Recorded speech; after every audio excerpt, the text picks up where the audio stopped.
The call came in on a Tuesday afternoon, a seemingly mundane noise complaint that quickly twisted into something far more sinister.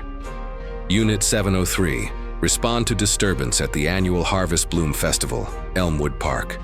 Reports of unusual, ritualistic chanting and a possible public disturbance. Proceed with caution. Elmwood was a quiet, unassuming town, proud of its local traditions. The Harvest Bloom Festival was its biggest annual event, a quirky blend of folk music, local crafts, and a centuries-old parade steeped in local folklore. Nothing that usually warranted police intervention beyond a lost child or a minor scuffle over a corn dog.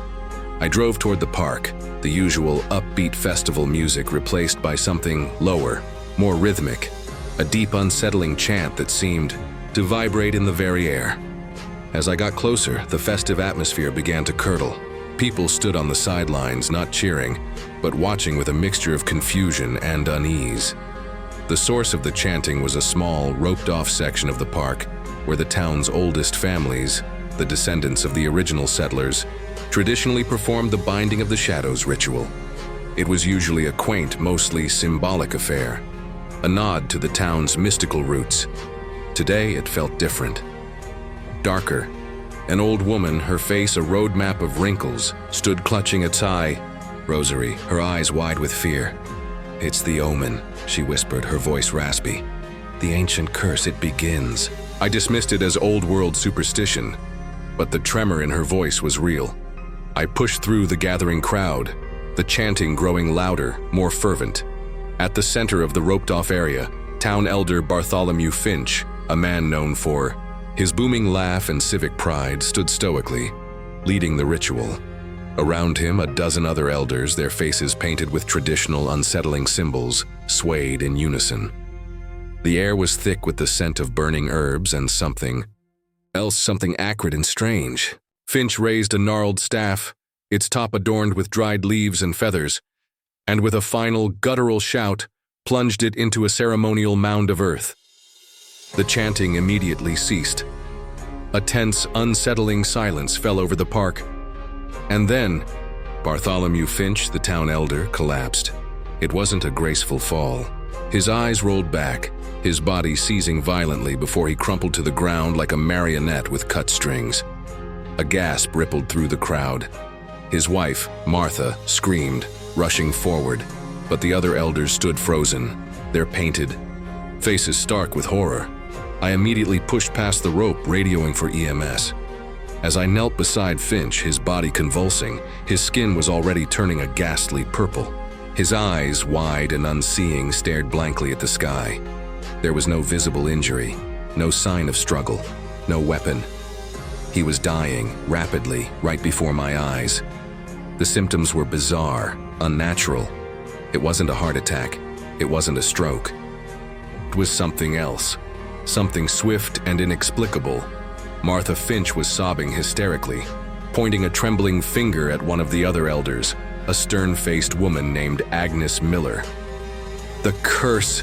The curse! Agnes, you brought this. The prophecy of the withering?" Agnes simply stared, her face ashen, her eyes wide with a fear that seemed to transcend the immediate tragedy. Bartholomew Finch was pronounced dead on scene, less than 5 minutes after he collapsed. The official cause of death would be cardiac arrest, a convenient catch-all. But I saw the way his skin looked, the unnatural rigidity of his limbs. It was too fast, too strange, and the frantic, terrified whispers of curse and omen from the town elders themselves gnawed at me. My gut, the one that had kept me alive on these streets for years, screamed that this was no natural death. This was a murder, executed with a precision that left no trace hidden behind the veil of ancient tradition. And the strange ritual, the chanting, the fear in Agnes Miller's eyes, it was all connected. The Harvest Bloom Festival, usually a celebration of life, had just witnessed its first terrifying offering, and I had a chilling premonition it wouldn't be the last. Bartholomew Finch's death ripped through Elmwood Park like a sudden chilling wind, extinguishing the last embers of festive cheer. While the official report cited cardiac arrest, the unnatural speed of his demise and the frantic whispers of the curse among the town's elders gnawed at me. This wasn't a random act of nature. This felt orchestrated, a death delivered with precision, hidden behind a veil of ancient folklore. My gut screamed murder. My first stop after the chaos of the festival died down was the Elmwood Historical Society. If there was an ancient curse or a prophecy of the withering, the local historian, Mrs. Gable, would know. Mrs. Gable, a woman whose knowledge of Elmwood's past was as vast as her collection of faded photographs, initially dismissed the curse talk as rural superstition. Old wives' tales, Officer Carter. The settlers were a superstitious lot, always blaming bad harvests on ill omens. But as I pressed her on the binding of the shadows ritual and the prophecy of the withering, her demeanor shifted. Her eyes, usually sparkling with academic enthusiasm, grew distant. "There is a legend," she finally admitted, her voice lower. "A dark prophecy tied to the very founding of Elmwood. It speaks of a shadow that awakens if the ancient pact between the town's founding families and the land is broken. It claims the shadow will take 5 souls, one for each broken vow: the oath of soil, the vow of water, the pledge of hearth, the bond of kin, and the promise of bloom." She explained that the binding of the shadows ritual was meant to reaffirm this pact annually, to keep the shadow dormant. "It's all nonsense, of course," she insisted, though her trembling hands belied her words. I pushed further. "What exactly are these vows, Mrs. Gable, and which families are tied to them?" She reluctantly pulled out an old, brittle ledger, its pages yellowed with age. It listed the 5 founding families, each associated with a specific vow: the Finch family, the oath of soil, tied to agriculture, prosperity of the land; the Miller family, the vow of water, control of the river, fishing, resource management; the Caldwell family, the pledge of hearth, community, home, internal harmony; the Thorne family, the bond of kin, family ties, protection of lineage; the Reed family, the promise of bloom, renewal, future, annual festival prosperity. Bartholomew. Finch was head of the Finch family, I stated, a chilling realization forming. He represented the oath of soil. Mrs. Gable nodded slowly, her face etched with a growing terror. And his collapse during the ritual for the promise of bloom. The irony wasn't lost on me. Back at the station, my team was still baffled by Finch's rapid, unexplained death. The preliminary autopsy report was inconclusive. Cardiac arrest remained the official cause, but the pathologist noted the unusual tissue discoloration and the incredibly fast onset. No poisons detected, no blunt force trauma. It was as if his body had simply given up. I interviewed Agnes Miller, the elder who had been standing next to Finch and looked so terrified. She was a descendant of the Miller family. Her hands wrung nervously. "He broke the oath of soil, officer. Bartholomew. He sold off the old Finch orchards to that big developer from the city for a pittance. He broke the covenant." Her voice was shrill with accusation and fear. "The shadow claims those who break the vows." Her words, while steeped in superstition, provided a crucial piece of the puzzle. Bartholomew Finch had recently sold a large tract of his family's ancestral land to a development company from out of town. A deal that had been controversial, causing murmurs of discontent among the traditionalists. It was a clear breach of the oath of soil. So, if the curse was real, or at least a cover for a murderer, the first victim fit the pattern. The question then became, who knew about the specific vows? Who had the means to orchestrate such a bizarre, undetectable death? And who believed in this prophecy enough to act on it? And if the shadow claimed 5 souls, who would be next? The remaining heads of the founding families, the Millers, the Caldwells, the Thornes, or the Reeds, were now potential targets. The festival, meant to bring prosperity, now felt like a countdown. And the folklore, once dismissed as harmless tradition, had just become a terrifying blueprint for murder. The shadow of the prophecy now loomed large over Elmwood. With Bartholomew Finch's death linked to the broken oath of soil, the curse wasn't just folklore. it was a chilling pattern. My focus shifted to the remaining heads of the founding families, now potential targets. We needed to identify the killer before the next omen struck. My investigation led me to Eleanor Reed, the head of the Reed family, responsible for the promise of bloom and a key organizer of the festival. She was a vibrant woman in her late 50s, but beneath her energetic facade, I detected a tremor of fear. She confirmed the recent controversies surrounding the land sales, particularly Finch's deal. Bartholomew's sale, it caused a rift. Many traditionalists felt he desecrated the land, broke faith with our ancestors. She didn't believe in the curse, she claimed, but her eyes darted nervously. However, there are those who take the old ways very seriously. She pointed me towards a small insular group of guardians of the old ways, led by a notoriously zealous figure named Elias Thorne, the head of the Thorne family, linked to the bond of kin. Thorne was a distant, imposing man, rarely seen outside his secluded ancestral farm. He was known for his fierce protection of Elmwood's history and his vocal disapproval of any modern encroachment. He vehemently opposed Finch's land deal. Interviewed Elias Thorne next. His farm was remote, steeped in a silence that felt ancient. Thorne was sharp, intense, his eyes burning with conviction. He openly declared Finch's death an act of divine retribution. Bartholomew invited this upon himself, officer. He broke the ancient covenant. The land demands its due. He spoke of the prophecy with a disturbing familiarity, almost reverence. He knew the specific vows, the rituals, the exact wording of the prophecy of the withering. His hands, gnarled and powerful, seemed capable of anything. He was a prime suspect. His motive was clear, his belief system a perfect cover. But how could he have delivered such an undetectable death? Meanwhile, forensics was struggling with Finch's autopsy. The pathologist, baffled, had sent tissue samples to a specialized toxicology lab. "There's nothing, Carter," he'd said, frustrated. "No known poisons, no trauma. It's like his system just shut down.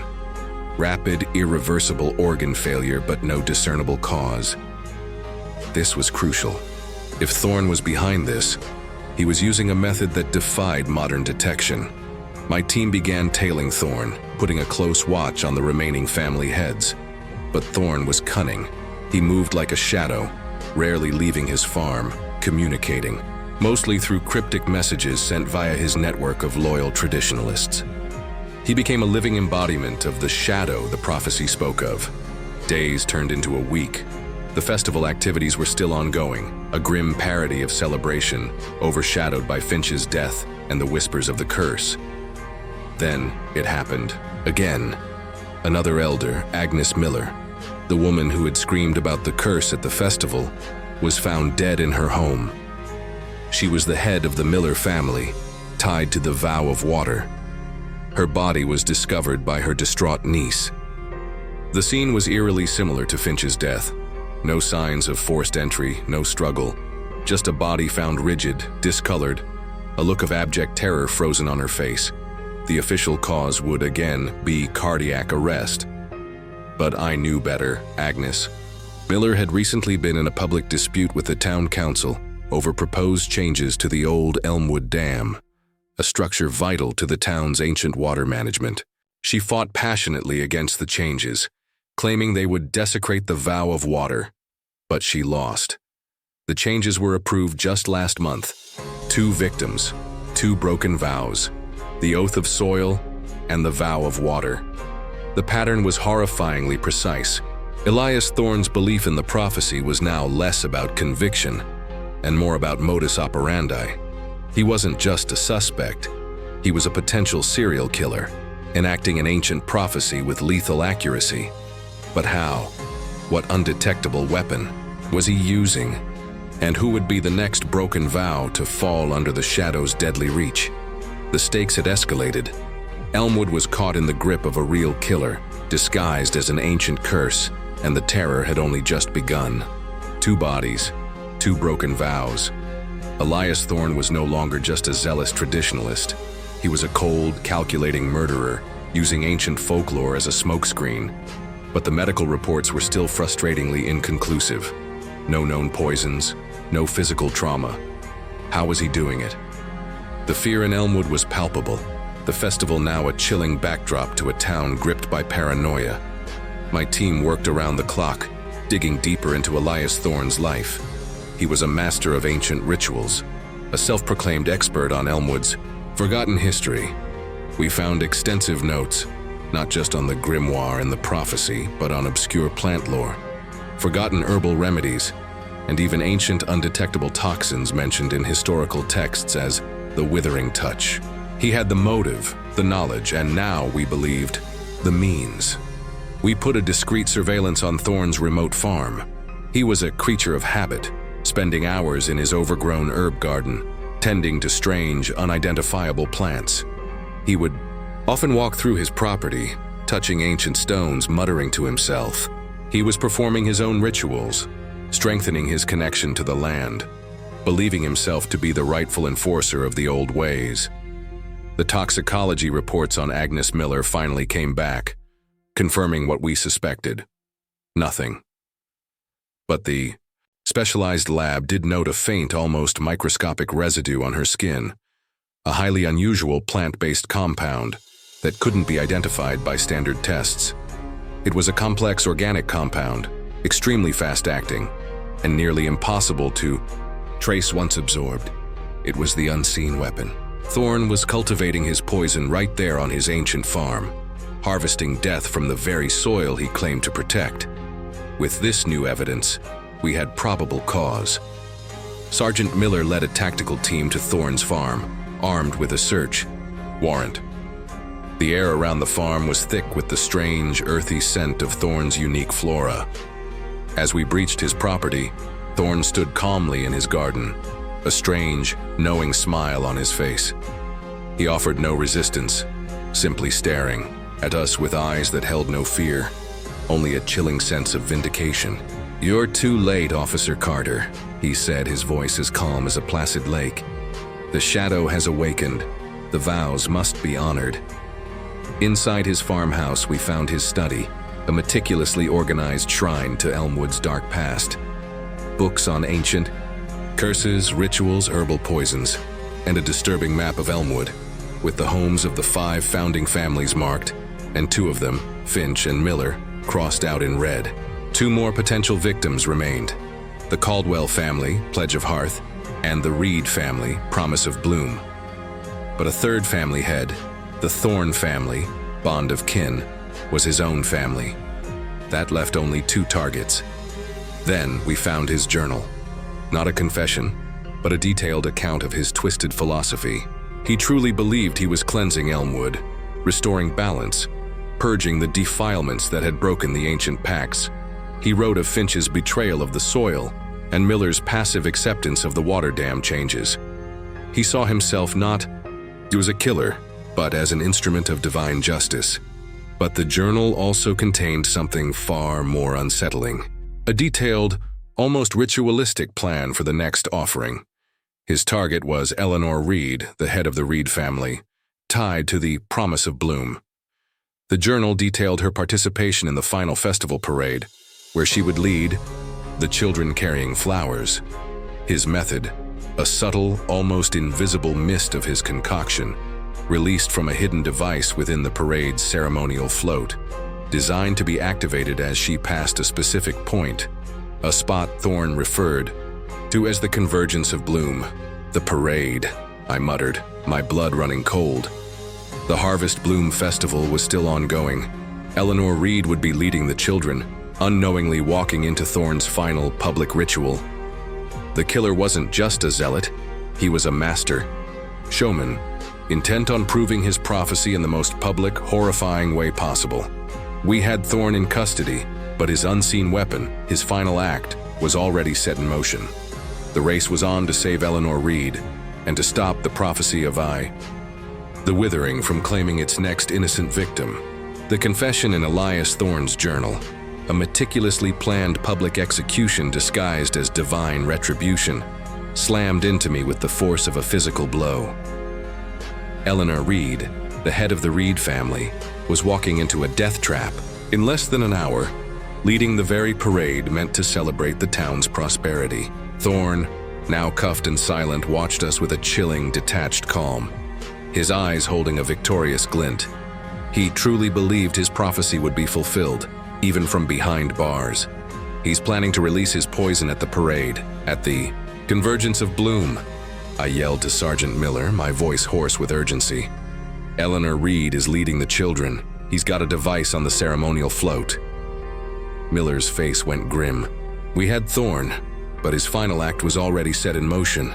We raced to the festival grounds, sirens blaring, cutting through the strained gaiety of the remaining crowds.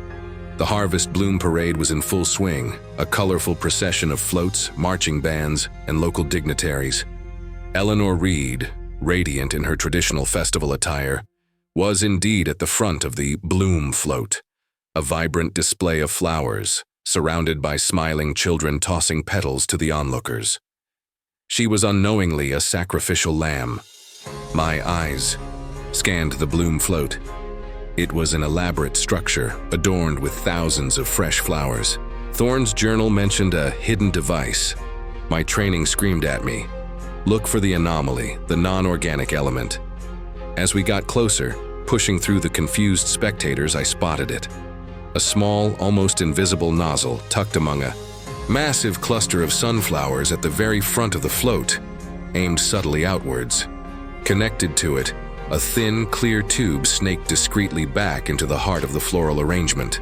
It was ingenious in its concealment, designed to be completely missed unless you knew exactly what you were looking for.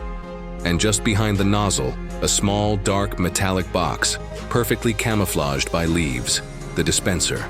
Miller, front of the Bloom float, look for the nozzle by the sunflowers, I shouted over the blare of the marching band.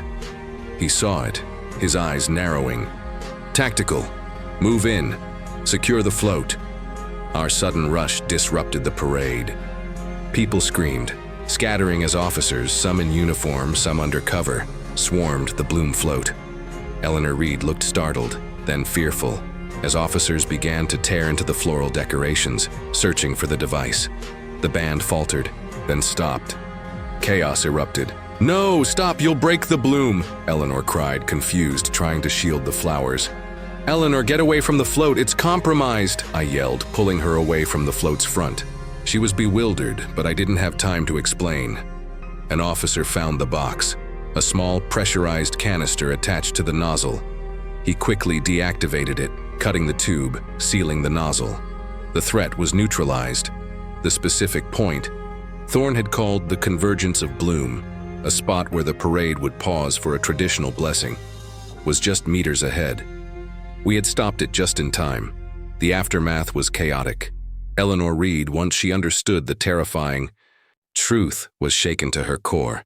The children, thankfully, were unharmed and mostly just confused by the sudden commotion. News vans swarmed the scene, their cameras flashing, capturing the image of the dismantled Bloom float, the symbol of the festival, now a crime scene. Elias, Thorn's prophecy of the withering had been stopped. His reign of terror, disguised as ancient justice, was over. He had truly believed himself to be an instrument of fate, cleansing Elmwood of its modern sins through the deaths of its leaders. His cult of fanatics, though few, had been fervent believers, convinced of his ancient wisdom. The investigation continued, unraveling Thorn's network, his acquisition of the rare plant compounds, his meticulous planning. It was a stark reminder of how deeply rooted superstition and fanatical belief could become, twisting a man's mind into justifying unspeakable acts. Elmwood would recover slowly from the shadow of the prophecy, but the Harvest Bloom Festival would forever carry the chilling memory of the day an ancient curse almost came true, powered not by magic, but by the poison of a man's misguided faith. I walked away from Elmwood knowing that some of the deadliest threats we face aren't always visible but hidden in the unwavering conviction of those who believe they're doing God's, or an ancient spirit's, work.